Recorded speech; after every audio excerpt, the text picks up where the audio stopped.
Section 81. Cohabitation caused by man deceitfully inducing belief of lawful marriage, and it is also a part of the offense related to marriage.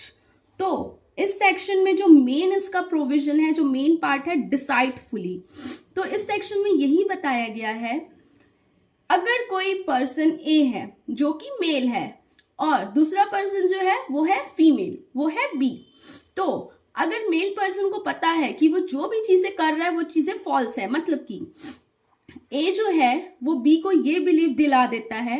कि उन दोनों के बीच में, दोनों ए और B के बीच में एक लीगली मैरिज हुई है, और बी ए की बात को मान लेती है कि हाँ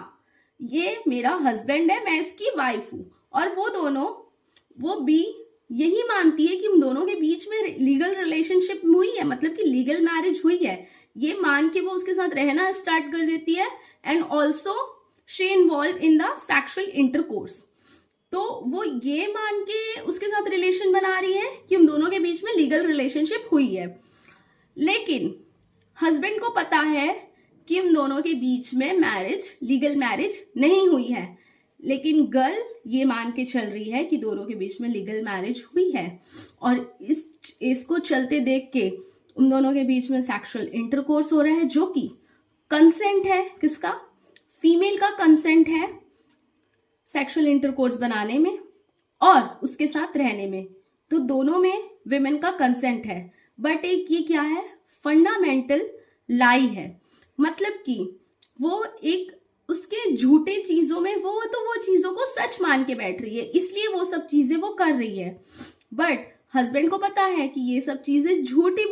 बोल रहा है वो, तो इसलिए बोला गया इसका मेन जो प्रोविजन है सेक्शन का, डिसाइडफुली,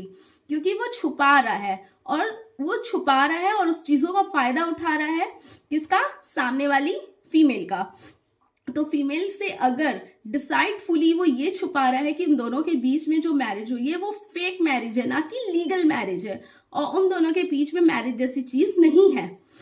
तो इस चीज में अगर कोर्ट में ये गिल्ट साबित हो जाता है, अगर वो मेल जो है वो गिल्ट साबित हो जाता है कोर्ट में, तो उसको 10 ईयर का इम्प्रिजनमेंट है, इसमें जो पनिशमेंट बताई गई है इस सेक्शन में 10 ईयर इम्प्रिजनमेंट है विथ फाइन है,